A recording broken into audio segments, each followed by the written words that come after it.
Jai Vishnu Pada Paramahansa Prabhupada Atorotra Sismai Divine Grace Yasi Bhaktivedanta Swami Shri Prabhupada Ki Jai Nante Koti Vaishnavinda Ki Jai Namacharya Shri Haridas Thakur Ki Jai Prince Shri Krishna Chaitanya Prabhu Nityananda Shri Radha Gadadhar Shri Vasari Gaura Bhaktivinda Ki Jai Ganga Mai Ki Jai Jamuna Mai Ki Jai Tulsi Maharani Ki Jai Bhakti Devi Ki Jai Namada Viptama Ki Jai Shri Vrindavan Dhamma Ki Jai Samaveda Bhaktivinda Ki Jai All glory to the embodied devotees, all glory to the embodied devotees, all glory to the embodied devotees, all glory to Shri Shri Guru and Gauranga Nitai Go Premanandi Hari Hari Bol.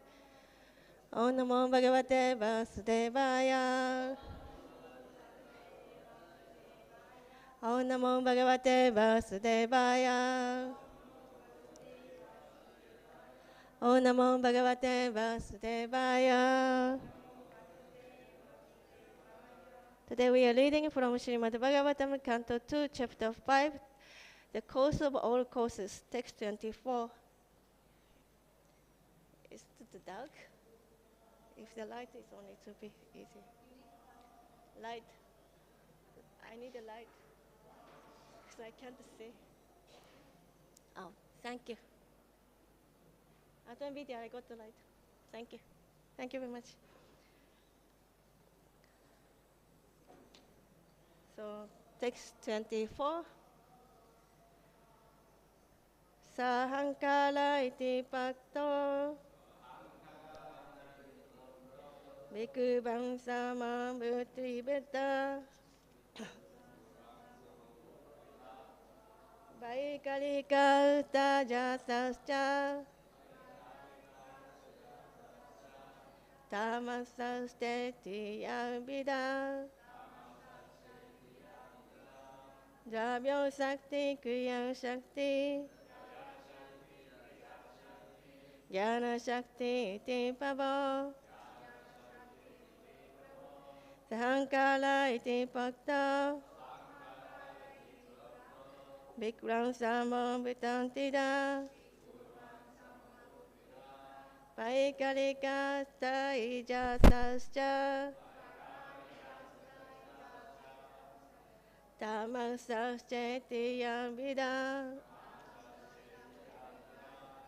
dravya-śaktiḥ, kriyā-śaktir.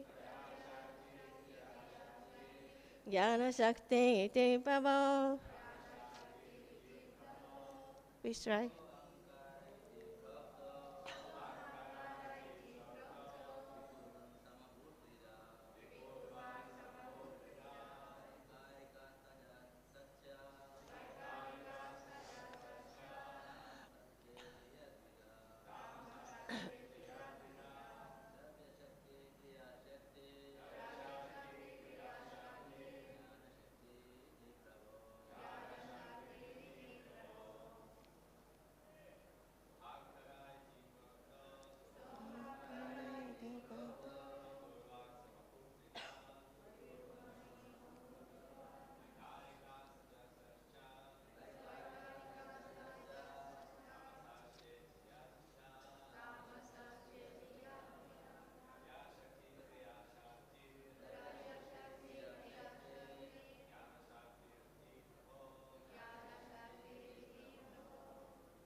So, the very same thing. Ahaṅkāraḥ, ego. Iti, thus, proktaḥ, said, vikurvan, being transformed. Samabhūt became manifested. Tridhā, in three features. Vaikārikas, in the mode of goodness. Taijasaḥ, in the mode of passion. And tāmasaḥ, in the mode of ignorance. Also, iti, thus, yad, what is, bhīdā, divided, dravya-śaktiḥ, power that involves matter, kriyā-śaktir, initiation that create, jñāna-śaktir, intelligence that guide, iti, thus, prabho, or master. Translation. The self-centered materialistic ego thus being transformed into three features become known as the mode of goodness, passion, and ignorance. In the three divisions, namely the power that evolved matter, knowledge of material creation, and the intelligence that guide such materialistic activities. Nārada, you are quite competent to understand this. Purport. Long purport. Materialistic ego, or the sense of identification with matter, is grossly self-centered, devoid of clear knowledge of existence of God. And this self-centered egoism of the materialistic living entity is the cause of their being conditioned by the other paraphernalia and continuing their bondage of material existence. In the Bhagavatam, this self-centered egoism is very nicely explained in the 7th chapter, verse 24 through 27.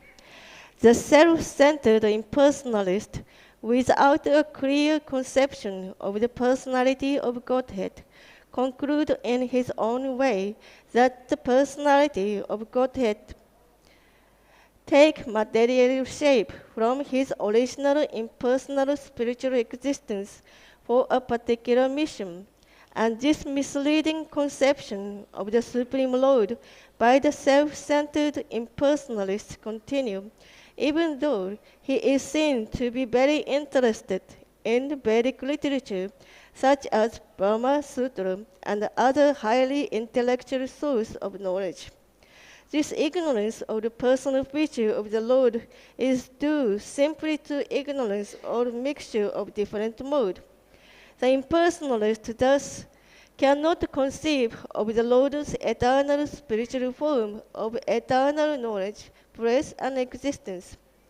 The reason is that the Lord reserved the right of not exporting himself to the non-devotee, who, even after true study of literature like Bhagavad Gita, remain as impersonalist simply by obstinacy.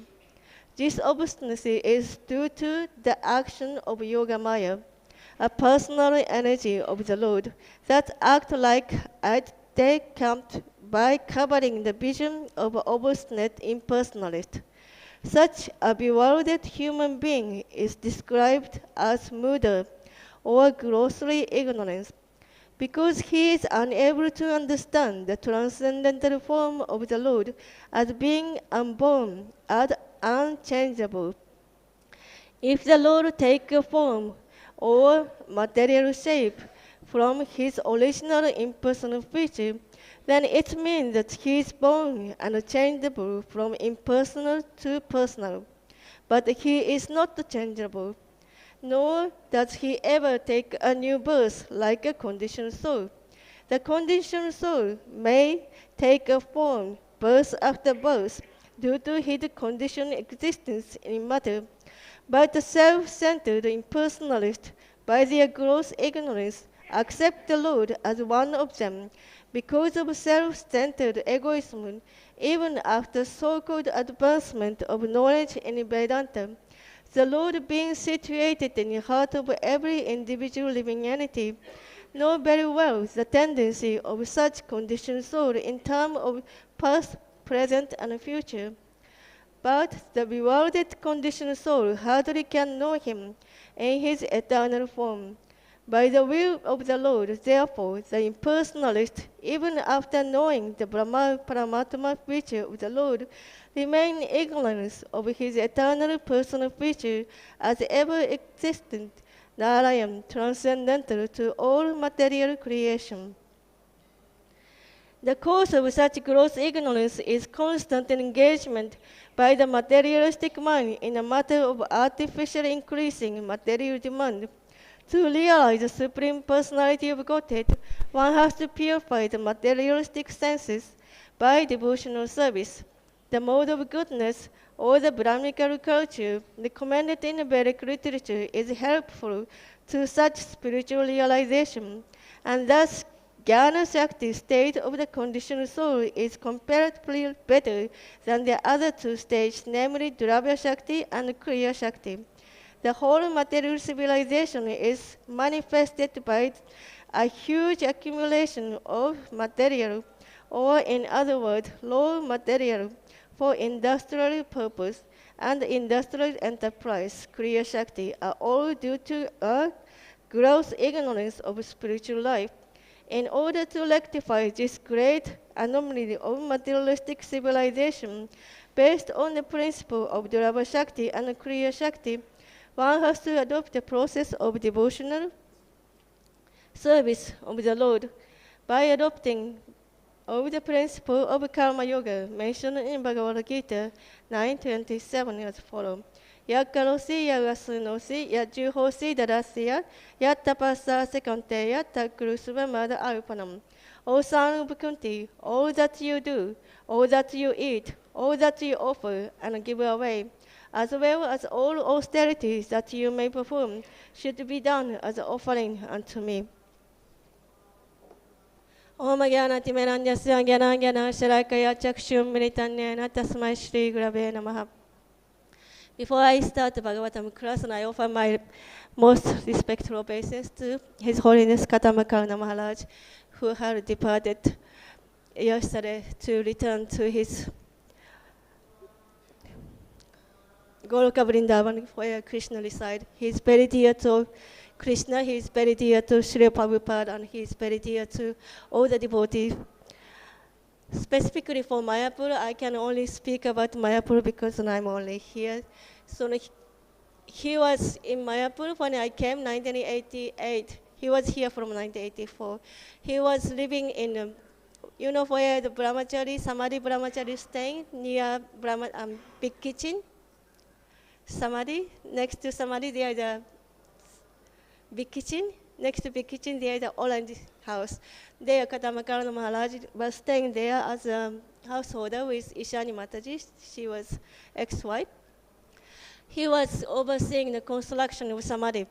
And he was very quiet, not like how we usually know, very quiet, and he was superseeing the construction of Samadhi.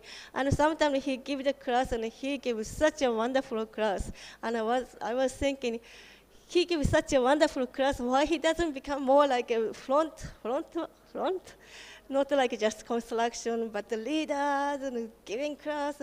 But then he was very quiet in the beginning, as far as I remember. Then he went to Vrindavan, then he took sannyasi. Then he blossomed like a leader, kirtanian, and giving class, and he became so powerful. Then he was coming back to Mayapur every year. He was giving Bhakti Shastri, Bhakti Vaibhava, Bhakti Vedanta, so it was a great opportunity for us. So somebody described, I saw in the Facebook yesterday, somebody described him as a king of kirtan.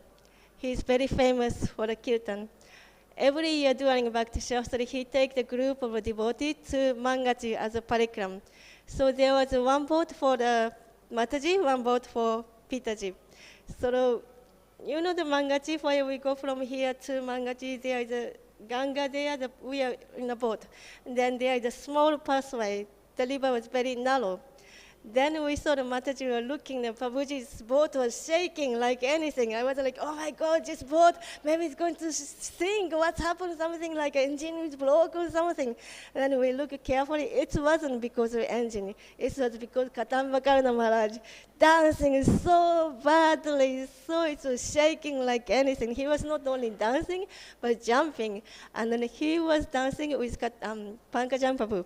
And then because these two like Pankajam Prabhu and Katambakarana Maharaj jumping and dancing and singing, then everybody in the boat was dancing and jumping. You can imagine how it is in the boat. It's quite a small boat, but the whole boat was jumping.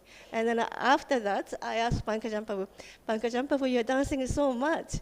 And then he said, no, it was not me. It's a Katambakarana. He is so mad. He was dancing so much that I was just trying to catch up his. He was like that. So he was a king of Kirtan. Then someone mentioned also he has very sense of humor, but then his humor is like a wicked sense of humor. And I thought it makes really sense. You have any experience with that? He is very humorous, but then his humorous is mixed with weakness. So one time during a Bhakti Bhava course, there is a description of how Bhishma Deva was living in a body. Then there was many great sages was gathering to witness how Bhishma Deva was passing away. So there was Sukadeva Goswami also there. There are many sages mentioned. Sukadeva Goswami's name was also mentioned. Then after a few chapters, Parikshita Maharaj was living in a body. Then he sat at the bank of Ganga. Then Parikshita Maharaj appeared. No, what I'm saying, Parikshita Maharaj lived in the body and Sukadeva appeared. Then it's mentioned Sukadeva Goswami appeared there unnoticed by anybody. It sounded like nobody knows him. And he was 16 years old. Then during Bhaktivedanta, I asked Katambakarana Maharaj, because those days we have very small group, we could ask any question, so he was more interactive. I said, Maharaj, Sukadeva Goswami, he was there when Bhishma Deva was leaving. That was the end of Mahabharata. Then after Yudhishthira Maharaj ruled the dynasty, and Krishna's Yadu dynasty was being cursed to be destroyed after 37 years. Then after 7 years, Krishna was leaving. Then Yudhishthira Maharaj decided he is also going to leave. Then he saw Parikshita Maharaj as a successor. Then after Parikshita Maharaj started ruling the country, as an emperor. That means at least 17 plus 37 plus something. That's what I said.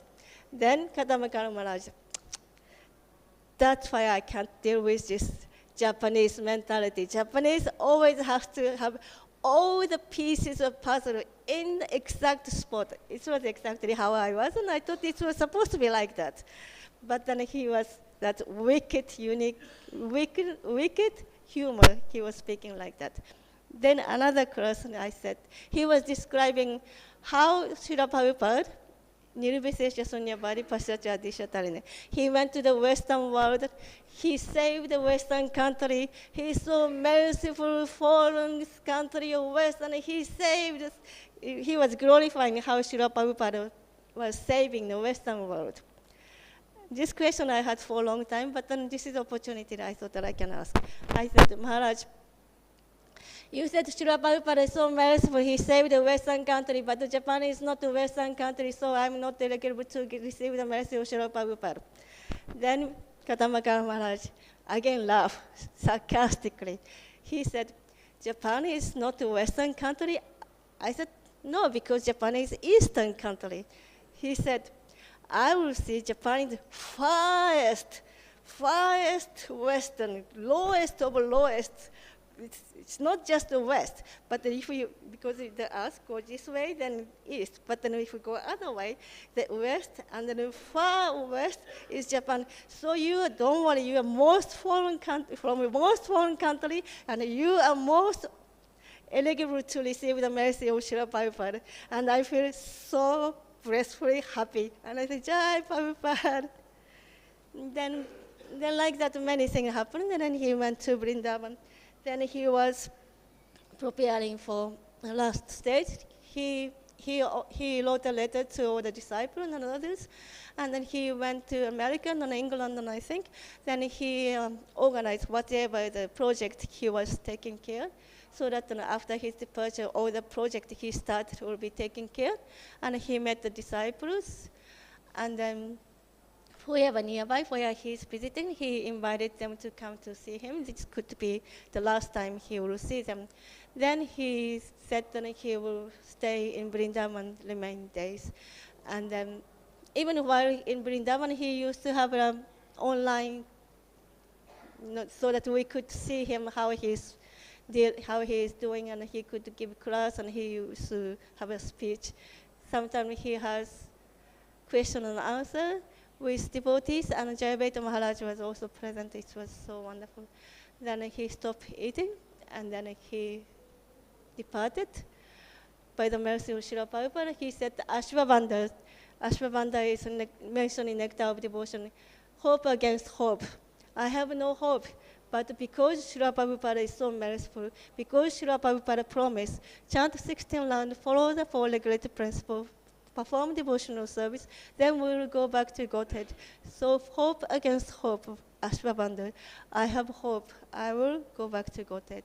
And he will be waiting for us to join him.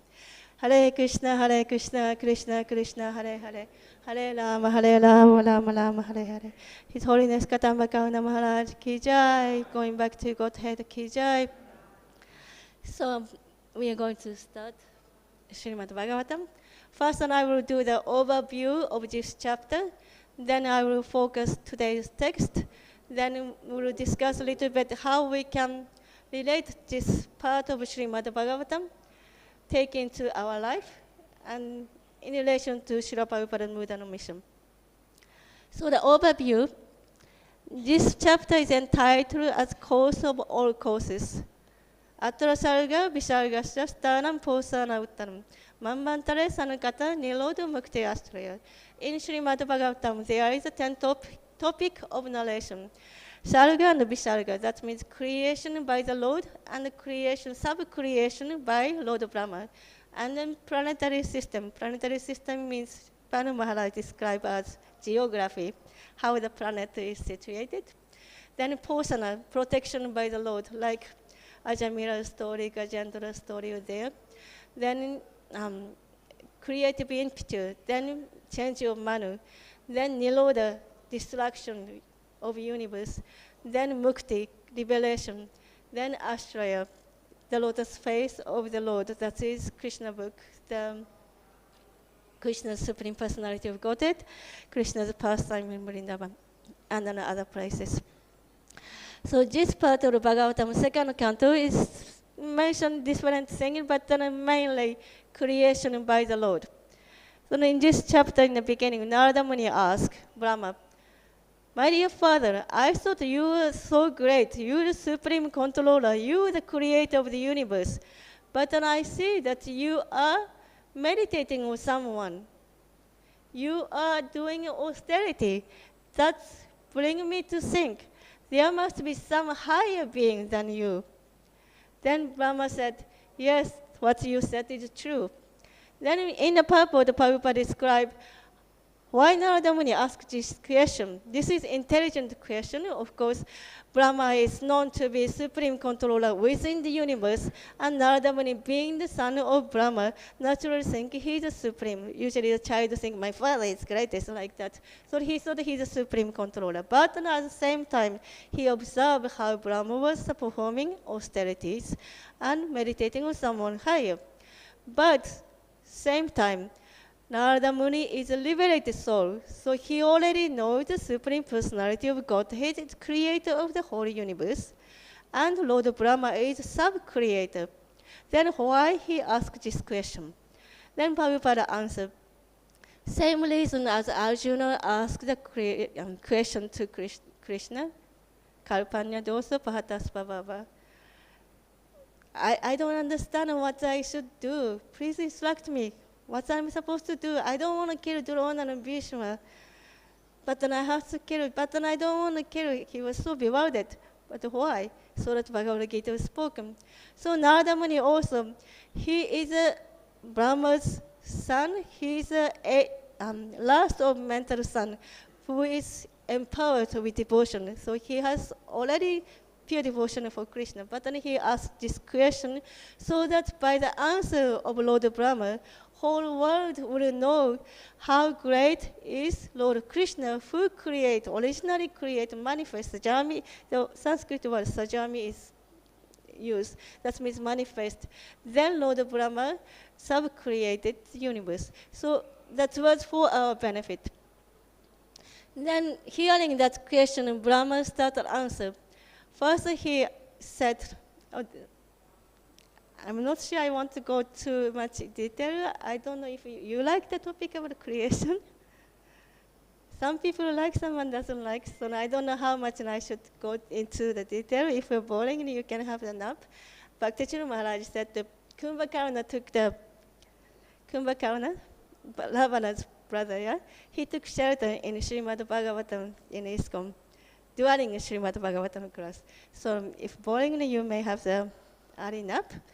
But then if you like about the topic of creation, it's nice to refresh. So Krishna is original personality of Godhead. Then he expanded to Balaram. And Balaram is original Sankarsana. And from original Sankarsana, he expanded to Chaturvyuha, Vasudeva, Sankarsana, Pradyumna, Aniruddha. And each of them has 3 expansions. So there will be 12. 4 times 3, then 12. Then after that, there is a more expansion. They are all lessons of in the spiritual world. All this form of Narayan expanded to Sankarsana, Chaturvyuha, and the second Chaturvyuha.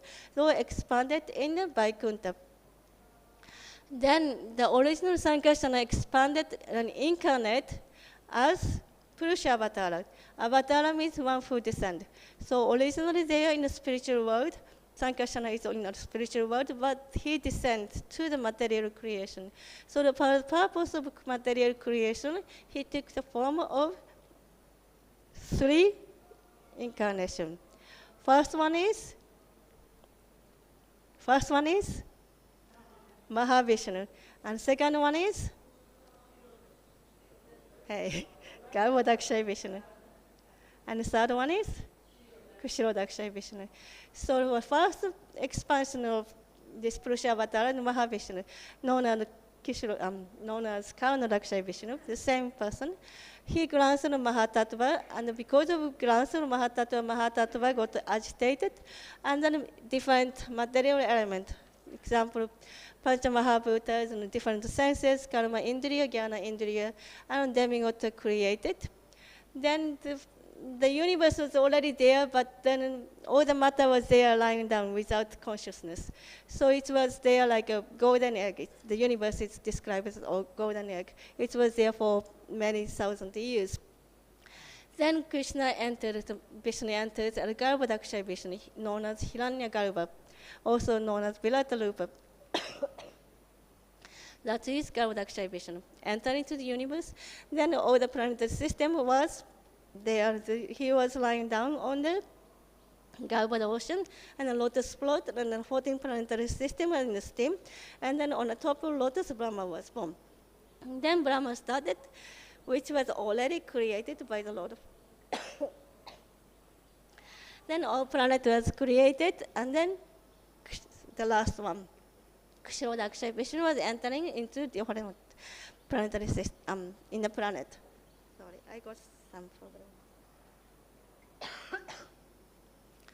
Then in the planetary system, 14 planetary system, in the middle is Bhumandala.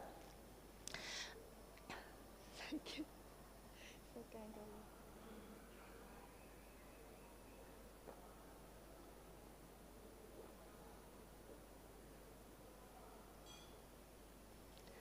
you. So Bhu mandala in the middle, and then higher planetary system, Bhu, Bhuva, Sva. Then Mahaloka, Janaloka, Tapaloka, Satyaloka. Then lower planetary system, after Bhu mandala, below the Bhu mandala, there is a Atara, Vitara, Sutara, Atara, Statara. Okay, Atara, Vitara, Stara. Mahatara, no, Taratara, Mahatara, Rasatara, Patara. Yeah, I always get confused with Palata. No, Palata is a food. Okay, Patara. Okay, the last one is Patara. So he created this 14 planetary system. Then he described about this universal form of the Lord that is, in one sense, it's imaginary, but it's there to show that the Lord is consciousness of everything. Whatever is in the universe, that is a part of the Lord's body, so he knows everything what's happening. That is the meaning of universal form. So that is the overview of chapter 5 of second canto. So we will discuss about today's text.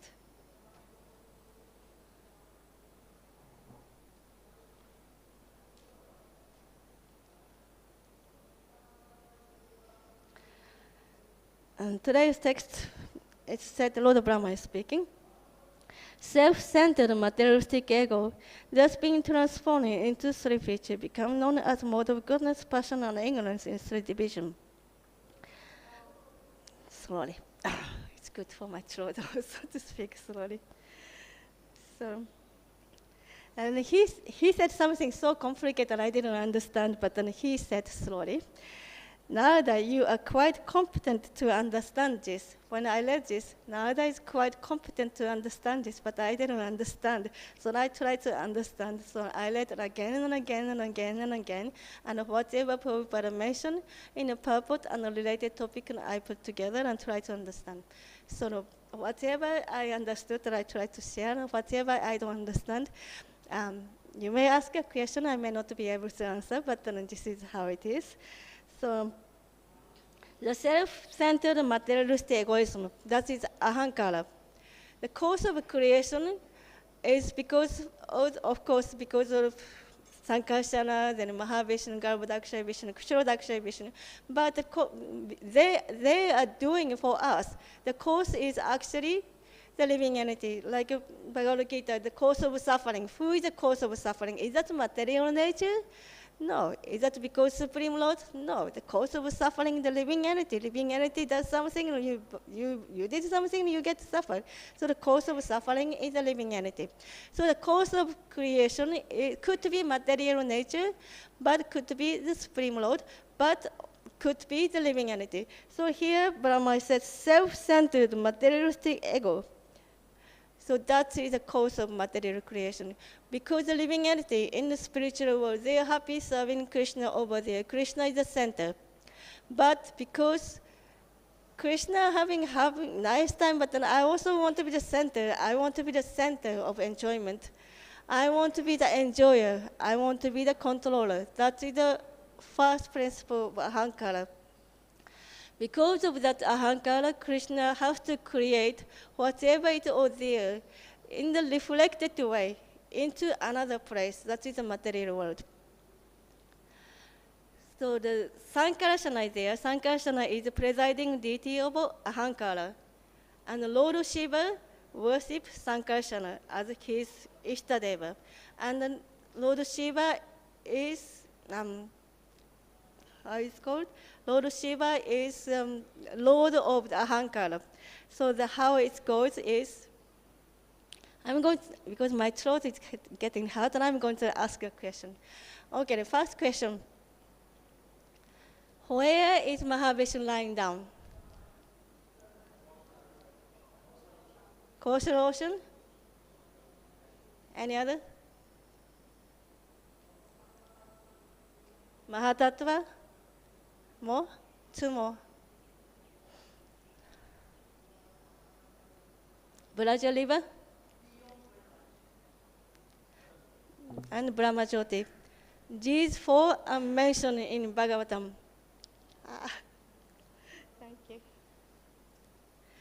So sound like they are all different things, but then actually 4 of them are correct. One, I was writing in a Bhaktivedanta thesis, so I was collecting all similar description on the same topic. So where Mahavishnu is lying down, it said, in one page it said that he lie down on the Brahmajyoti. In the corner of Brahmajyoti there is Mahatattva. Mahatattva is some kind of cloud. And then within the Mahatattva there is Koshala ocean, and then he lie down in the Koshala ocean in Mahatattva. So whatever you said, someone said Koshala ocean, that is correct, and someone said Mahatattva, that is correct, and someone said Koshala ocean, that is also correct. And after a few pages, it said he lie down on the Viraja river. That was also correct. So all of them are correct. We don't understand how is that possible. Brahmajyoti is supposed to be light. Yes, for me, light means light. And then Viraja river means river. And Koshala ocean means ocean. And how come? Then where he is? He is in the light, or he is in the river, or he is in the ocean. And how come the cloud is there? Cloud means fluffy cloud. Then, but then the cloud could be, the water evaporate, then it becomes cloud. So it could be the same thing. So what I understood means I don't understand. So because we are trying to understand the Lord's inconceivable power by our example of clouds and the ocean and the rivers and the light, we don't understand. What we can understand is we don't understand. Jiva Goswami mentioned that the first thing we have to understand is we don't understand. He is so inconceivable. So if we understand, we don't understand, that is good enough for now. So Mahavishnu lying down on Koshala ocean and Vraja river and Brahmajyoti and Mahatattva, that's all correct. And then what I was going to say, okay. So Mahavishnu grants Mahatattva, yes? Everybody heard about Mahavishnu grants Mahatattva. But, which one is I should say? Okay, so the reason he did was, there's many explanations. Mahavishnu, he is a spiritual entity, he is a Supreme Lord. So why he got to do with anything with material world, right? So what he thought was because out of compassion, Prabhupada gave very wonderful purport. Someone has many wives, I don't know why someone has so many wives, but then someone has many wives. Then he sees some wife very happy, awake, but some wife are not awake. So he has a compassion to the sleeping wife, so he grants it over so that that wife is also be awake and then have a wonderful time. So in the same way, Krishna, in the form of Mahavishnu, grants the Mahatattva, which is material nature, so that material nature will be awakened, and all the dormant state or living entity who are within the Mahavishnu can be injected into Mahatattva so they can be awake. That is outer compassion. That is one reason. Then question comes again. But still Mahavishnu, he is not interested in the material world, so why he even bothered to look? How is that even possible to look at matter?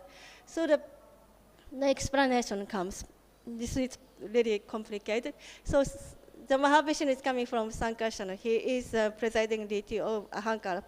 So when Mahavishnu grants, he doesn't actually grant Mahatattva directly. He grants Loma Devi. Loma Devi is the expansion of Srimati Radharani.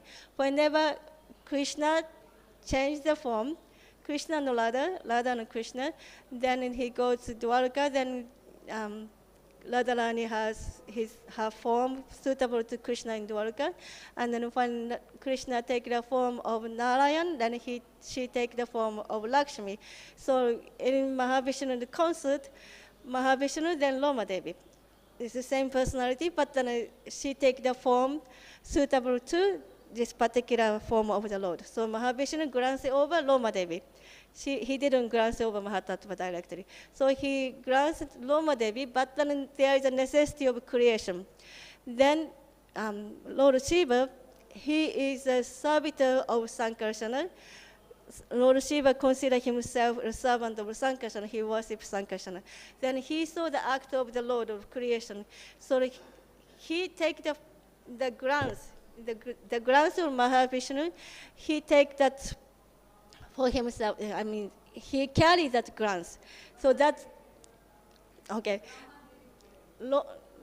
Loma Devi is there. Loma Devi is there, and Sankarsana, the Mahavishnu's glance is there. So the glance is there, that is Lord Shiva. That is also called Kala. Then, because Shiva is coming, when Shiva is coming, the other end, if Loma Devi is there, that's kind of awkward. It's Lotus concert, I'm Shiva. Then Loma Devi become Durga Devi. So Shiva's concert, Durga Devi is there. Then Shiva and Durga united, and there is a material creation take place. Then, Then Mahatattva. Mahatattva actually, in the beginning, it was not Mahatattva, it's a Pradhana. Pradhana is unmanifest the three mode of material nature. That means Pradhana stage, there is no three mode of material nature. There is only Suddha-sattva. There is no material element. There is Suddha-sattva, pure, almost spiritual. But because of this, Lord Shiva carried the grounds, and then Durga Devi, so it became Mahatattva. It's called actually Pradhana became agitated and it became Pradhana. And the example was given, some Mataji ladies, she is not pregnant, but then she became pregnant. That is the stage. Pregnant, not pregnant stage is Pradhana, and the pregnant stage is Mahatattva. That means the Mataji conceives, then pregnated, then become Mahatattva. That pregnancy is by Lord of Grants. That grants carry the living entities and different elements. So that's how the Pradhana turned to Mahatattva. So that is all about the first line of self-materialistic ego of today's chapter. So that is first ego, ahaṅkāra. So that ahaṅkāra, that's transformed in the future, become known as mode of goodness, passion, speaking slowly. So this ahaṅkāra has three features: mode of goodness, passion, and ignorance. So that in this shloka, dravya-śaktiḥ, kriyā-śaktiḥ, jñāna-śaktiḥ. These three words has different meaning. One meaning is the living entity themselves. Like dravya-śaktiḥ means the matter, they can do certain material matter. Then kriyā-śaktiḥ means activities, and jñāna-śaktiḥ means knowledge, mode of goodness. And then also, if you take in the matter of creation, then dravya-śaktiḥ means ahaṅkāra, the ahaṅkāra in the mode of ignorance create the matter. That means pancha-mahabhūta, earth, water, fire, air, and of course, as water, fire, air, that's pancha-mahabhūta created by sattva first. Like first it is sound, then from the sound, the sky is created. Then after the feeling of touch, then from there the air is created. Then after the form, then fire. Then after the taste, then water. Then smell, then earth is created. So all the creation start from subtle to gross. That's how the pancha-mahabhūta and their sense object remain. That is dravya-śaktiḥ. Then kriyā-śaktiḥ. These all are made because the living entity has ahaṅkāra. The living entity want to enjoy and control separate from Krishna, but they need a facility. So dravya-śaktiḥ is made, the matter is created. But then the thing is there, the material world is, universe is created, but then we need the senses.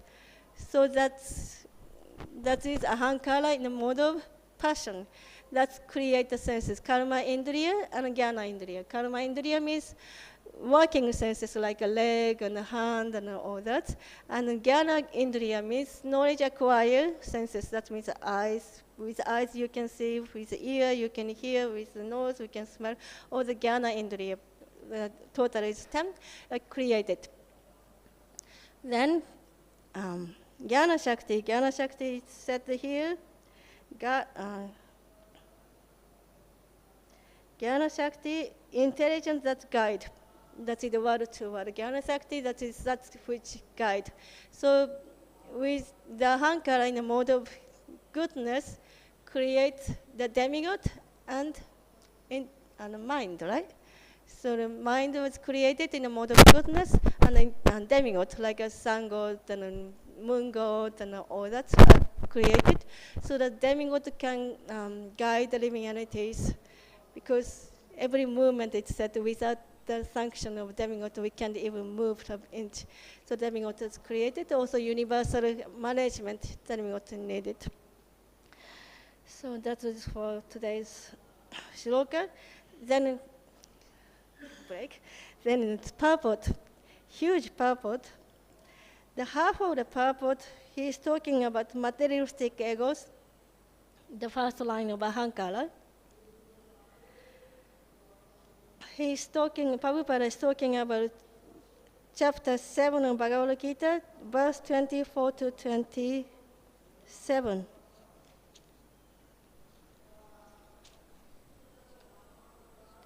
So Bhagavad Gita, everyone, I hope you like Bhagavad Gita. It's chapter 7 is described about 4 kinds of pious people who take Krishna consciousness, and 4 types of person, impious people who do not surrender, do not come to Krishna consciousness. But actually there is not only 4, but there is 6 kinds of impious people who do not come to Krishna consciousness. 4 types, everybody remember? Yeah?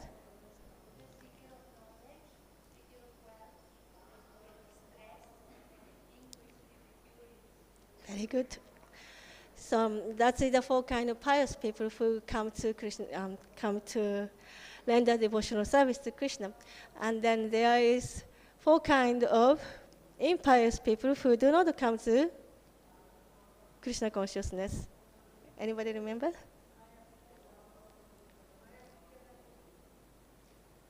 Mayapur and one whose knowledge is stolen by the illusion. Muda, Ashram Baba, that means they are naturally demon. Ashram Baba, Asura, demoniac Baba, they are covered with asuric, demoniac nature. Then the first one is grossly foolish Muda.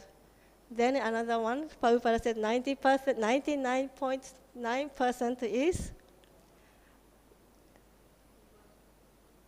Nārada. Yes. Lowest among the human beings. So these 4 kinds of impious people were described in Bhagavad Gita 7th chapter. Then after that, he spoke something else, and he said, there is 2 more categories. That is alpa-medasa, the person who has very little intelligence. That is demigod worshiper. Demigod worshiper, I'm the Lord, I'm the person, Krishna is the person who is giving a benefit, but because they are so materialistic, they want to enjoy the material. So demigod worship, they get the result quickly. If you worship Krishna, look at demigod worshipper, they become rich, but Krishna's worshipper, they become poor. Krishna has curly hair, and Krishna is enjoying with so many gopis, but Krishna's devotee, shave up, living in the austerity. I don't want to do that. I'm going to worship a demigod. So alpa-medasa, they worship a demigod. Then after that, he said, there is another one. That is, someone mentioned, impersonalist. And an impersonalist is not even alpa-medasa. Alpa-medasa means, alpa means like when you go to prasadam hall, sabji lakve, rice lakve, they come with prasadam. When I went early age, they have this big spoon for the rice. And they come with huge spoon and boom. Sorry. They come with huge spoon and they put the rice. And then I can't eat, but then obviously they use a big spoon because everybody else eats a big rice. But person next to me, so skinny, but they eat huge mountain of rice, and they take a second and a third, and they take the tiffin also to take home. And those days there was no tiffin, so they have plastic bag. They put so much rice. But I have to say, no, alpo, especially like when I have to say. So alpo means little. So alpa-medasa means they have little. I want some rice pattern alpha. But abhudaya, abhuda means no intelligence, not even alpha, no intelligence. No intelligence means impersonalist. But impersonalist is usually studying the Vedanta, Mayapur philosophy, the sannyasi, even Prakashananda Saraswati and Sarvabhauma Bhattacharya. You have to study Vedanta, scholar, sannyasi means to study the Vedanta. But here Krishna is saying, no intelligence, abhudaya. The reason is Prabhupada mentioned in the purport because they don't understand Krishna's feature as the Supreme Personality of Godhead Bhagavan. They understand Brahma Jyoti, they understand Paramatma, but they cannot understand the Supreme Personality of Bhagavan feature. So I'm going to read 24, 25, 26, 27.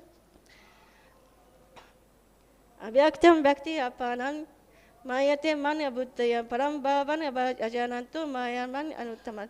Avyaktam bhakti apanam means avyakta means unmanifest. Unmanifest become manifest. That means before Krishna was unmanifest, but they become manifest. Then mayate manya buddhaya. Mayate means think. It's not a fact, but they think mayate. They think I am unmanifested before, and now I became manifest. They think. So they are abhudaya, no intelligence. But I am parambhavan, supreme existence, ajanantito, mayanan, anuttama. That is, I am imperishable and eternal, unchangeable, and supreme. Then next 25. Naham prakasya sarvasya yoga maya samabhūt. Mudoyan navijananti loko man ajayapayam. Naham prakasya, na means I am not. Prakasya means manifest. I am not going to manifest. Naham prakasya sarvasya. Sarvasya means to everyone. So that sarvasya means everyone means could be everyone. That is one understanding. But Prabhupada writes, this everyone could be non-devotee. Krishna is not going to manifest to the non-devotee, but he manifests the devotee.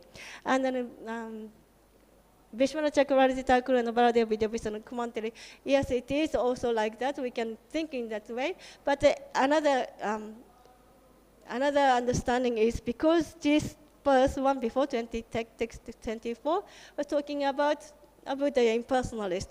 So this Naham Parakasya Sarvasya. This Sarvasya means impersonalist. I'm not going to manifest to the impersonalist. Then, of course, there is so many other explanations of Sarvasya. Sarvasya could be means everyone, including the devotee. Like someone who is in Baba, I want to see Krishna, so loving, six Goswami. They are looking for where is Radha, where is Krishna, where is Srimati Radharani? I cannot find them. They could be Radha Kund, they could be in Govardhan Hill. I cannot find them. They are crying in separation. So they are such exhausted, pure devotee, but Krishna is not going to easily manifest himself.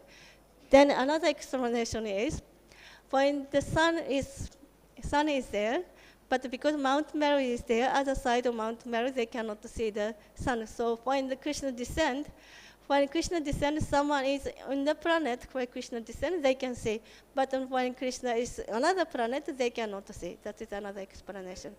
And then, in that case, if sun is moving, where the sun is not there, they cannot cover with Mount Meru, they cannot see. But someone who is in the sun planet, they can see the sun all the time. So in the way, if someone is in Krishna loka, then they can see Krishna all the time. But again, aham prakasya, naham prakasya sarvasya. I'm not manifested to everyone. Cowhead boys, they are completely pure, unalloyed devotee. They are looking for Krishna. 1 second Krishna is behind the tree, they cannot see. So they become mad, where is Krishna? So this is Krishna's nature. Naham prakasya sarvasya.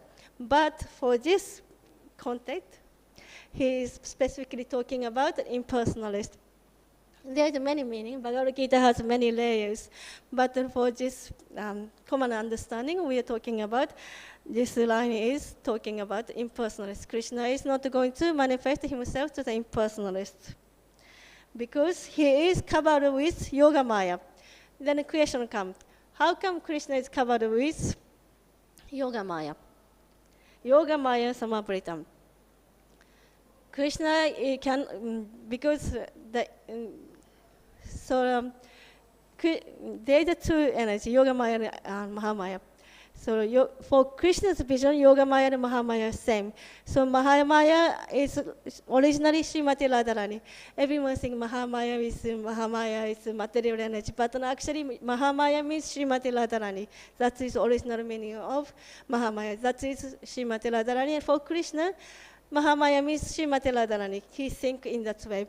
So when Krishna said, I'm covered with yoga maya, he is thinking in the same way yoga maya, mahamaya, external energy. He is not discriminating like that. But for our side, for example, sun is covered with cloud. Then sun is so big, cloud is small. So it's not possible that sun is covered with cloud, but our vision is covered. So our vision is covered with external energy, and the sun is covered with internal energy. That's commonly we understand. So the impersonalist is covered with external energy, their vision is covered. And Krishna is covered with internal energy. And then Prabhupada said to the 25th text, actually Krishna covered himself with internal energy, means with Brahma Jyoti. Because impersonalists, they like Brahma Jyoti.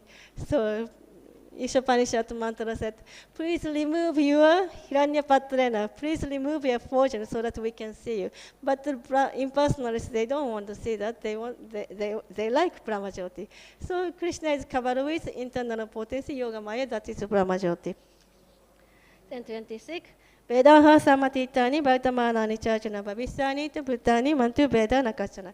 I know everyone. I know present, I know past, I know the future, and I know all the living entity. Krishna knows all the living entity because Krishna is in everyone's heart as Paramatma. So naturally, he knows everybody. He knows the past, present, future because he doesn't die. In Bhagavad Gita, Krishna said, hey, I don't know you speak in Sangot, and I don't know. But Krishna doesn't forget. The simple explanation of why Krishna doesn't forget is because he doesn't change the body. We forget the previous life because we change the body. We change the body, we forget the previous life.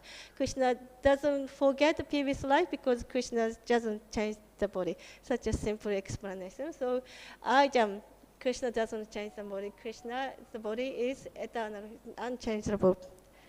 Then, yad-bhidā samtena dvando mohena bharata. Sarva-bhūtāni sammoha sargayanti parantapa. Why they cannot see Krishna? Yad-bhidā samtena, disconnected to. All this what I'm saying is in the purport, why Prabhupada said, whatever in the purport of this Bhagavad Gita, he condensedly put into the purport of today's text, so it is connected. So yad-bhidā, that is connected to this self-centered material, ahaṅkāra. Yad-bhidā means I like this, I don't like this. Desire and hate. People may think, I like carrot, I like soup, I like salad. Oh no, I like heavy sabji, I like pakola, I like heavy deep fry. Everyone has like, and everyone don't like. I like summer, so nice. I like winter, cooling, nice. Everyone's different. I don't like summer too hot. Everyone's different. But yad-bhidā, like and dislike, that is okay. But then that develop more deep, it's become desire and hate. Then it's become more serious, dangerous. If the I like, I don't like, become desire and hate, then it's become, suppose that I want to do something in the way how I want. And if someone obstacle the way how I want, then become hate. Why he is stopping me? I want to do this way. My idea is good, and why he's stopping me? I hate that person. I want to be the supreme controller so that I can be doing what I want to become a controller and enjoy it. Then it's become very strong. Then it's become why I don't become God. then I become God and I can do everything. Nobody will stop me. I'm supreme controller, supreme enjoyer. Then, hey, there is Krishna. What's happened? Krishna is already God, and Krishna is already strongest and supreme powerful. I don't want Krishna to be God. I want to be a God, and Krishna should not be a God. That is most extremely triple Maya. First triple is I like, I don't like. Very subtle and very innocent. Like, I want to be with someone I like, and I want to do something I like, and then I like it. Like, that's very sweet. But then when that is the first triple Maya, when I notice last snail of Maya, that is one thing, I am God. Krishna is not the God. That is the last snail of Maya. That's the Maya body.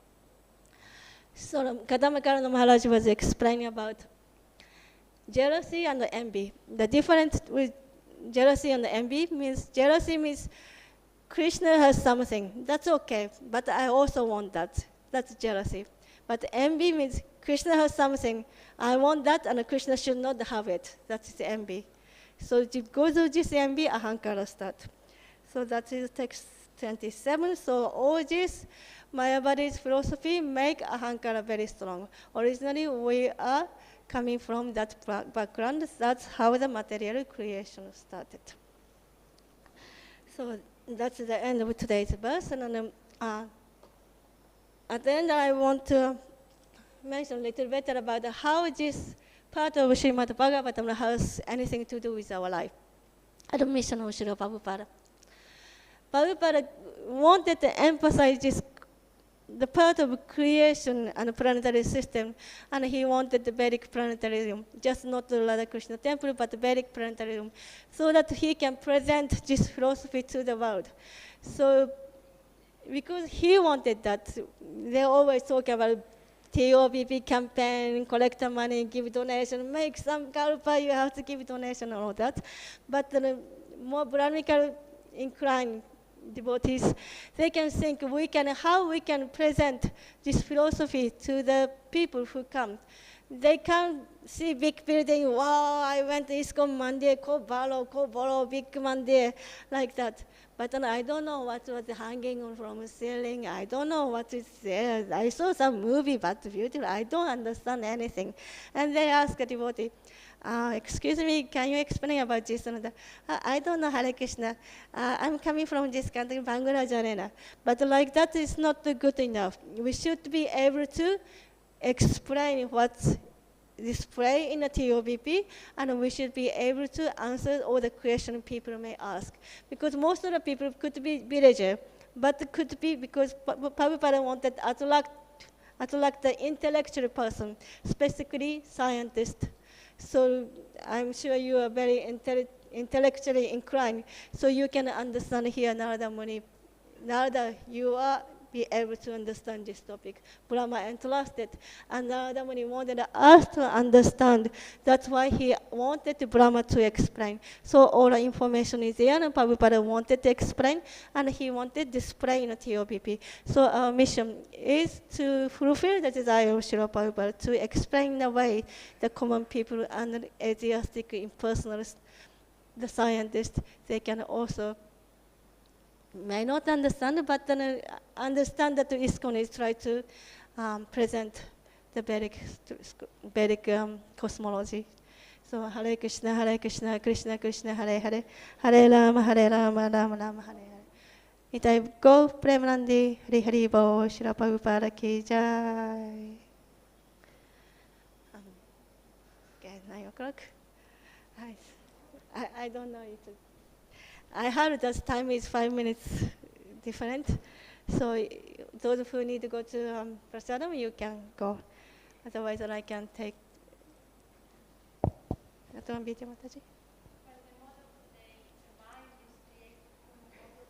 Yes. So how come then our mind falls prey to the mode of ignorance? Okay, thank you.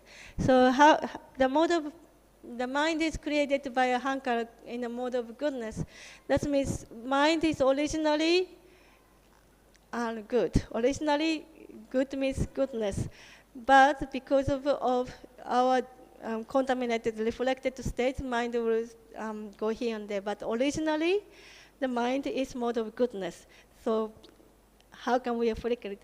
But we have a chance, because mind is originally mode of goodness, so there is a chance we can bring the mind back to the mode of goodness, because mind was originally mode of goodness. But for now it is flickered, because it's influence of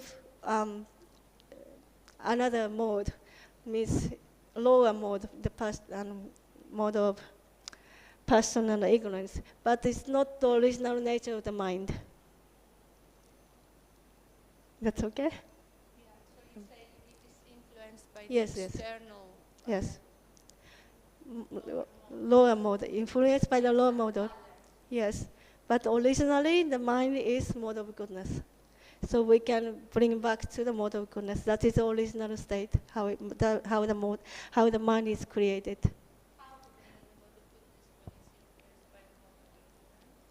Oh, it's mentioned in Prabhupada mentioned that how to bring the mind into the higher platform is engaging in devotional service. Of course, engaging in devotional service not only mode of goodness, but we can bring back all the way to the Suddha-sattva. That is the goal. But in the way we cannot immediately become Suddha-sattva, but at least we can bring back to the mode of goodness. Of course, materially we can go to the peaceful place, we can relax, mode of goodness atmosphere, then we can do that. But ultimately, devotional service is the best method. And also, we associate with someone who is in a mode of goodness like you, then we become more peaceful. Atma-vidya Mataji, those who do not know, she's... I want to thank you very much for your... Sorry, I just want to mention about Mataji, Atma-vidya Mataji. She has been in Mayapur's lessons for many years, and wonderful, wonderful devotees, and she is engaged in different areas of devotional service, and especially her education and different mode of goodness activity in Krishna consciousness, and such a wonderful devotees. Okay. I want to thank you very much for making an effort for giving an overview. It's very important, because just by simply repetition and hearing again, it will sink in.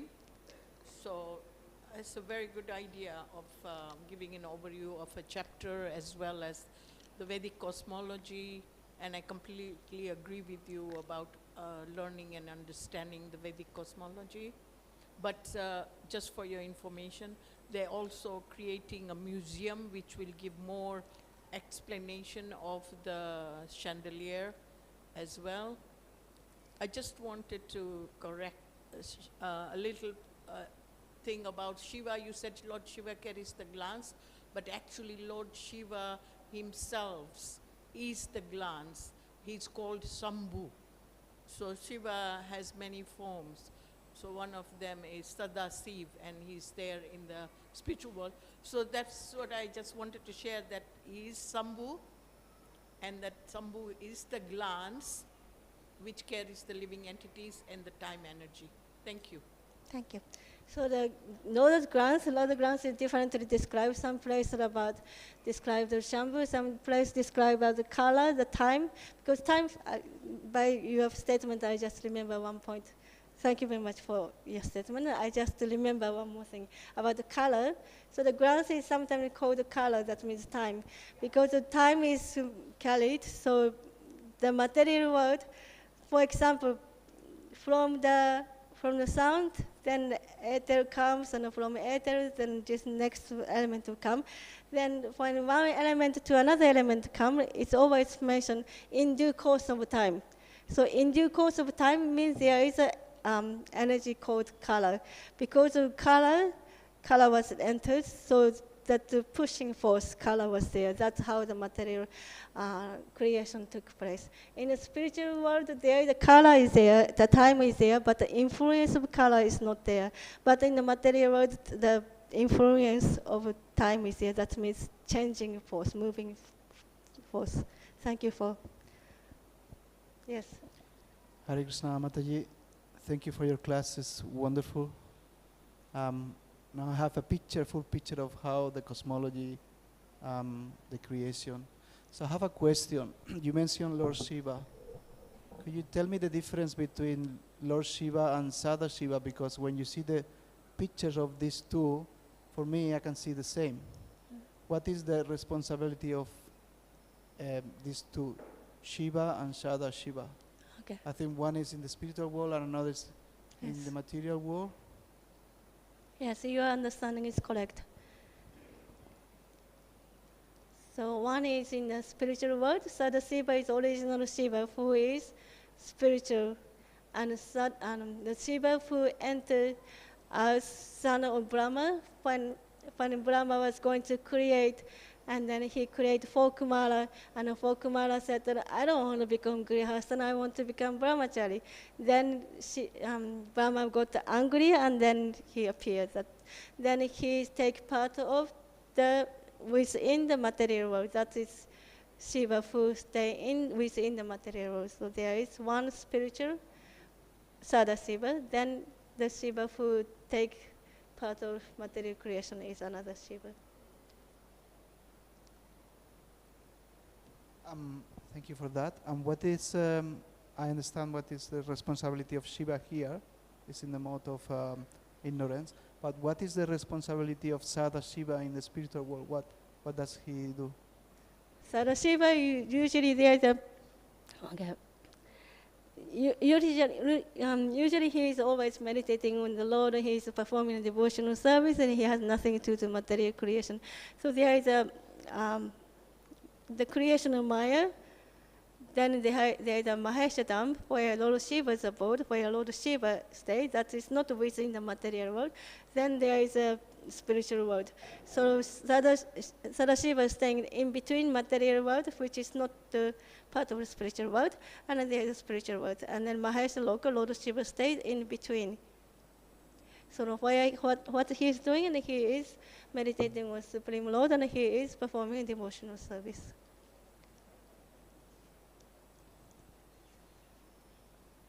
Yeah, thank you for that. The reason I asked you is I was so confused to see both pictures. For me, I see them the same. That's why I asked you what is the difference between Sada Shiva. The painting, Sada. yeah. Thank you. Yeah, there I think that on the TOBP there will be a display of different Sada Shiva and Shiva in the material world. And also there is the Rudra. Rudra is in a form of Shiva for destructing the universe. That is part of Shiva, but the expansion of Shiva specifically for destroying the universe. And then also there is the 14 planetary system from the second lowest, Mahatala, no. Second last one? No. Okay. Okay. Lasatala Loka is where the Lord Shiva's followers, that which is not Sada Shiva, but the Shiva who is in the material world. They are followers like a goblin and a ghost and all that. They are staying there. Yeah, Hare Krishna Maharaj. You mentioned in the beginning of the class the disappearance day of Maharaj. Which Maharaj, Maharaj? Oh, he passed away yesterday? Actually, Vaishnava never died. He is simply waiting for us there. Hare Krishna, Mataji. Hare Krishna. So, Mataji, we hear that whole planetary system, all the 14 planetary systems, they are situated within Virat Rupa, from its top to toe. And also we heard today in the purport that these 14 planetary systems, they are situated within the stem, which came out from the Garbhodakshay's navel. So, is this Virat Rupa and stem, lotus stem, is there any connection between them, or how do we understand them? Yeah. So when we draw on the picture, there is the universe like egg shape, yeah, and halfway filled with the water, and then Garbhodakshay Vishnu lie down, and there's a navel, then lotus scroll, then Brahma. Such a skinny thing. Within that skinny thing, how the whole 14 planetary system is coming. That's how we see when we see the picture. But actually, first of all, the material picture cannot adequately explain what we see Krishna created. That is one thing. And another thing is, even we see geographically, whole planetary system, the Bhumandala, blue mandala has 7 islands, and then in the middle is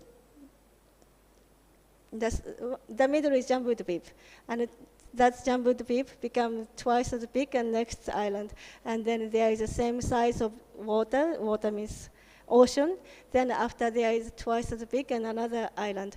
Then that's why there is 7 islands. Then after all this island, there is a what is called the mountain. And that mountain is there. Then after that mountain, after the mountain, there is because the sun is traveling on that mountain, so the outside that is uninhabited. Nobody can stay. So whatever, or the 7 islands, the same space outside mountain, there is nobody can stay that one. So if you draw, if you get the paper and pen or computer, you draw, how much is a half? That is the mountain, that is already out. And then within that one, each will be half and a half and then a half, becomes so small, Jambudvip will be so small. And then all the planetary system, it's become a lotus stem, very skinny. That is another understanding.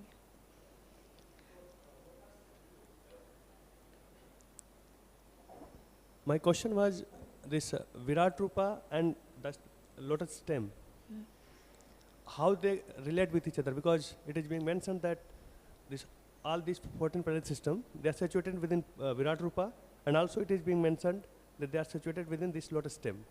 So this Virat Rupa and lotus stem, how they are related? Okay, that's it. Okay, sorry. That was the question. Yeah. So it's said that he entered as a Garbhodakshaya Vishnu. At the same time, that is Hiranyagarbha. At the same time, he entered as Virata Rupa. So he simultaneously entered as Garbhodakshaya Vishnu as Hiranyagarbha, and at the same time Virata Rupa. So he entered the same time as in the stem, 14 planetary system. So he existed in the same time there. Yes, but that is imaginary form. It's not exactly I'm standing there like that. That's imaginary form, but that is for our understanding that the Lord is consciousness. Lord has consciousness. He knows what is going on in every space of the universe. Okay. Thank you. Thank you very much for your attention and your time. Prantara Srimad Bhagavatam ki jai. Taiko Premandi Hari Hari Bo.